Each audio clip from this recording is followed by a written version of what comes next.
Good afternoon. Wednesday, January the 24th, 25th, 6th, 26th at 3 p.m. The Henry County Commissioners will start their work session. So Jamie and Brian are here from Skinner. Did I say Skinder? I always get it wrong, Skinder, to discuss owner's rep. So I'm just going to turn it over to you guys. So if you want to turn your microphones on, and we'll let you present. You want to lead us off? Well, thank you for the opportunity. I think more than anything, we just kind of wanted to have this as an open discussion. Kind of update Brian. I know that we've met, but maybe some insight from you guys on kind of where you are with the project right now. Some things that you may be looking to have help with and how we can help you. And then he can go into kind of what our services are, and just more than anything, I think we want to align ourselves with what makes most sense for you as the county and how we can come alongside you in whatever role makes sense for you guys. Yeah. So a little bit about Skender. We've company's been around since 1955. Started the office here in Indiana about 5 years ago. Could you So- guys pull your microphones a little closer? Sorry about that. No, that's okay. So in our discussions around, kind of your journey and where you're at with the project, Skender is all about providing value to our clients. So we're not going to sell you on all the services if it doesn't make any sense. So whether that's an owner's representative where we can help, come alongside the county, represent, and, whether you want to do a CMC approach, a lump sum approach, however, what is best for the project, we can certainly do that. We've acted as CMC and also as just a general contractor on other projects. Looking at the courthouse renovations, we've completed courthouse renovations at Hamilton County a little over a year ago. That was under a CMC approach. We're now currently acting as owner's representative for that county on some other major capital projects. So we're a firm believer that, especially in the municipal sense, taxpayer money is primary. We're not here to waste anyone's money. If it doesn't make sense for you to go down the owner's representative route, we'll certainly advise you of that. If you have capacity and you have capabilities to handle as a side job as the commissioners or as the commissioners as a unit, that's perfectly, something that you guys can do. But if you see value in it, we're happy to help in any way we can. So, that could look as a, one full-time person. That could be someone a couple of days a week, could be someone a day a week, or someone a day every other week. It just depends on how we can help supplement as you guys go down the line and decide what's best to deliver the project. So where we are in the project currently, DLZ will be putting out requests for proposals here soon. We'll be getting all of the stuff for the attorney to review before requests for proposals go out. We did do a test window in this building and a test window in another building just to make sure, because, the buildings are a couple hundred years old. Just to make sure, not like quite 200, but just to make sure that they weren't going to, DLZ was not going to run into any issues when they took a window out and all of a sudden they find, I don't know what they would find, but actually they did find that the arch window, it opened out. And there was obviously the weights that had been cut, but the windows opened there. The original windows opened from the arch window, which was interesting. So that's kind of where we are right now. Okay. Henry, last week, it was when that was done, Henry Stelma from DLZ was here and getting pretty close to setting out for requests for proposals. Okay. And do you know if the request for proposals, is that under a lump sum? That I don't know. Openly? Okay. I don't know yet. I haven't seen any of the stuff, so I do not know the answer to that question. Yeah, so I think just understanding what is the county's overall goal, schedule wise and budget, in our experience for renovations, we're actually doing a historic window project as well. Openly, if you have a lump sum proposal, there's certain risks that come along with it, right? There's only so much that and if you open up a proposal and I'm making it up, a $2 million proposal, the risk is around what the unknown is, right? Versus a CMC approach where now you're you can award based on fees, qualifications, and then really help build a guaranteed maximum price for the project, identifying those risks early. So, that window, we don't know what's behind there. It might have some existing conditions. Maybe the sill is rotted out. In a lump sum, DLZ might replace all the sills, which has a dollar amount. In a GMP, it might be replace the windows. Let's set some dollars aside for those sills. Maybe it's 20% of the sills.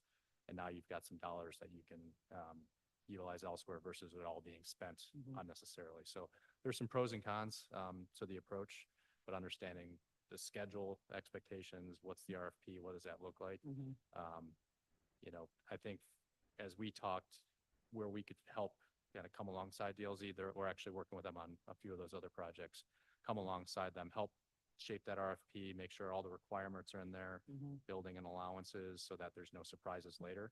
I think that might be of value to the commissioners and to the county as far as understanding up front, what are you buying for your money? What is the risk around, what don't we know about that we're gonna have to spend money on later? I think certain approaches might lend themselves more to let's uncover as much as we can before finally allocating the dollars to the project. If that makes sense. Based on where we are now, in your experience, is this the time that you would come into a project like this, or are we already too far along, or are we, how time-wise, where we are now, how does this fit into what you've done before?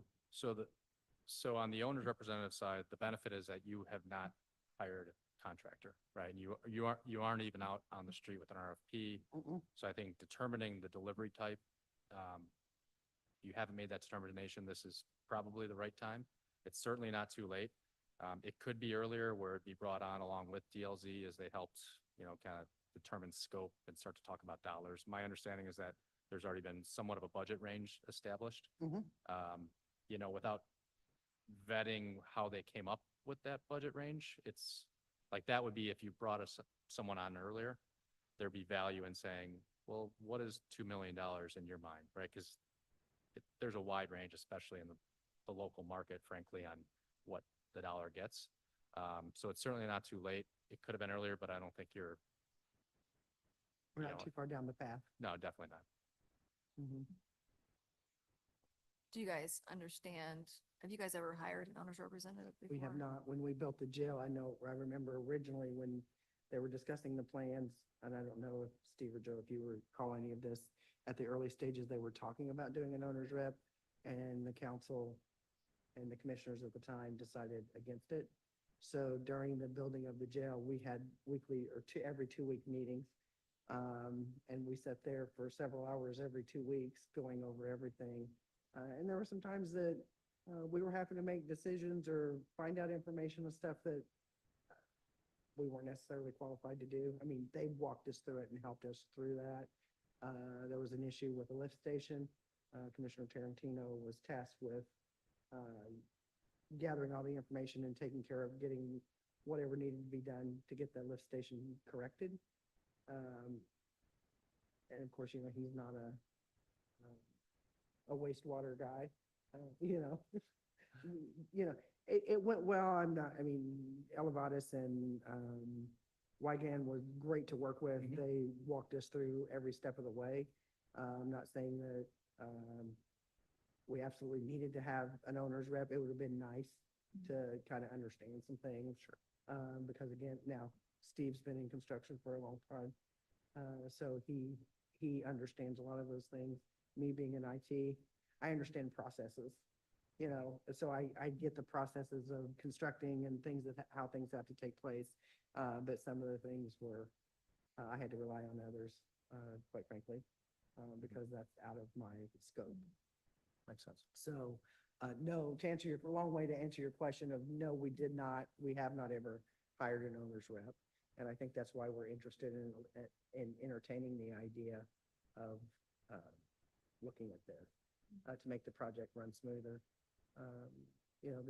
When you're building a new building, it's a little bit different in my mind, because you're going from the ground up. It's not like you're going to run into some issues that they're easily known, easily seen, before you get the concrete poured, or the walls built or the windows in, you're gonna see maybe if there's gonna be an issue. But when you're tearing into a almost 200-year-old building, you don't know what you're gonna get. Yep, and I think just, that's a good point. I think understanding that it is the type of renovations are tricky and contract lines can be really gray when it comes to renovations. You're relying heavily on your construction partner to, read between the lines, peel the onion 3 layers deep instead of just saying, I got to replace a window, I'll Mhm. replace a window. Looking at the downstream effects and accounting for that earlier in the process so that you can make decisions quicker. If you have, I'm making it up, but if you have floor tile that needs to be replaced that might be hot with asbestos, well, let's identify that. Let's do some pre-testing on that so that you're not spending dollars that you might need to remediate something. So our experience, and we have, the majority of our work is occupied renovations. And the majority of that work is under a GMP contract when we're the constructor. So if we're advising you as an owner's rep, we would advise you on that delivery method, CMC ultimately with a GMP. Now, if for some reason, because it's not going to go design build, it won't go DOT presumably. If some reason the county says, nope, we want it to be design, bid, build, rip and read, you would need to make, your RFP would need to be more robust from a mix, all the I's are dotted, all the T's are crossed, because it is rip and read. We'd have to really work on that RFP versus a CMC where it's more qualification based, experience based. Give us a schedule, tell us about your fees, your general conditions. And then from there, they would then bid the work to subcontractors, ultimately put together a guaranteed maximum price that's got inclusions, alternates, allowances, unit prices, basically a menu of items. They would say, okay, as we get into this, as we go in a phasing plan, so kind of help build that logistics plan and phasing. So as we get into it, the goal is to, once you start, go from phase 1 to 2 to 3 to 4, and not have to pause, revisit the contract, ask for more money for, for the project, things like that. So I think that's, knowing what we know about the project makes the most sense. That's what we would recommend. And as far as owner's representative, it's, different people have it different ways. Some firms charge a flat fee off the construction cost. That doesn't make sense for us. That's just not how we would do it. We would look at what's the level of effort required, personnel that, whether it's someone more field focused, someone more office contract focused, a blend of the two, and just have really just an hourly rate based on an anticipated level of effort. And, however long the project is, if it's a year, we would say, this is what we anticipate for the year, but we're not going to bill you for work not spent. So if we say 2 days a week for a year, and it ends up being so smooth sailing that the contractor's doing well, and it's 2 days a week for the next 3 months, and then it tapers out, we're not charging you 2 days a week for a year. Doesn't make any sense. Yeah. Estimated, I'm just gonna do this estimated 2 days a week for a year. But if it changes and it's not that long. Yeah. Okay. I was gonna say, if you did it for free, we'd put a plaque on the building for you. Well, sure, we will. Okay. Absolutely. Wouldn't be my face on it.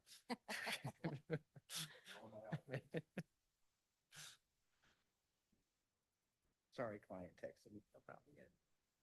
Joe, do you have any questions? I'm good. Steve, anything else?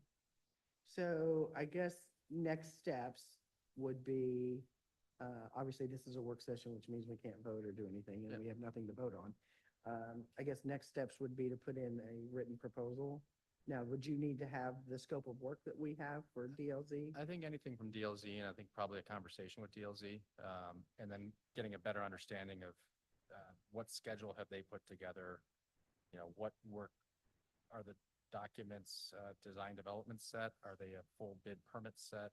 What was their thought as far as delivery? Because I would imagine that they've got a proposal to you that's been approved, that's got a certain amount of, construction administration to it for a certain amount of time. First thing that we would do is say, is that amount of time too much or too little? Are you paying the right amount on the design side? Mm-hmm. And then it would help us formulate a proposal to say, okay, maybe bidding is in 2 weeks and it's going to go for a period of 4 weeks because that's what's outlined. We would have essentially a pre-construction kind of bidding stage and then construction stage of proposal. But I think the next step would be is maybe make an introduction to DLZ after you share any documents. We can get with them, understand their timeline and process, and then we should be able to put together a proposal pretty quickly thereafter. Okay, so I will get you the scope of work that we have approved. Also their original presentation when we put everything out to bid. I think we got 4 or 5. I'll send you theirs because it has kind of a timeline estimated. Sorry, I'm not speaking in the microphone and I yell at everybody for not speaking in the microphone. So we'll get you the scope of work that we approved.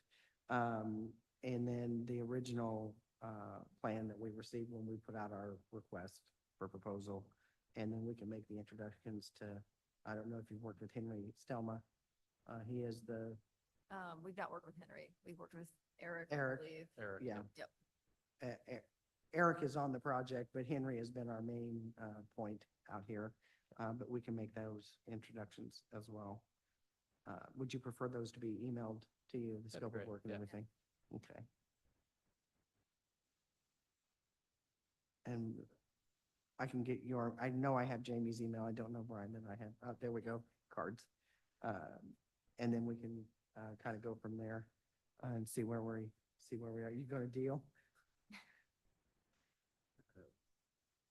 But yeah, I'm open to looking at this, to make the process.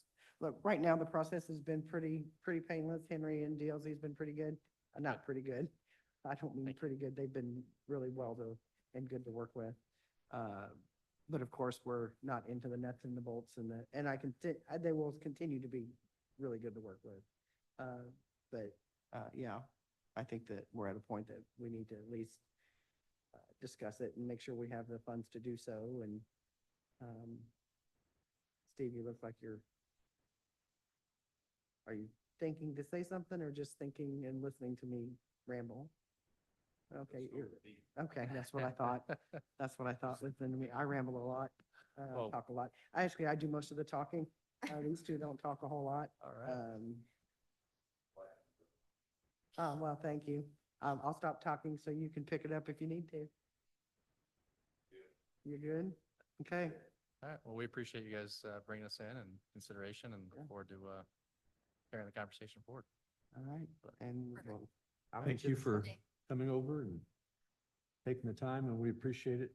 Did you stop at 1,000 Degree Pizza and have lunch? No, I didn't. It sounds good. All right. Thanks, guys. Thank you, guys. All right, thank you. Motion to adjourn. We are adjourned.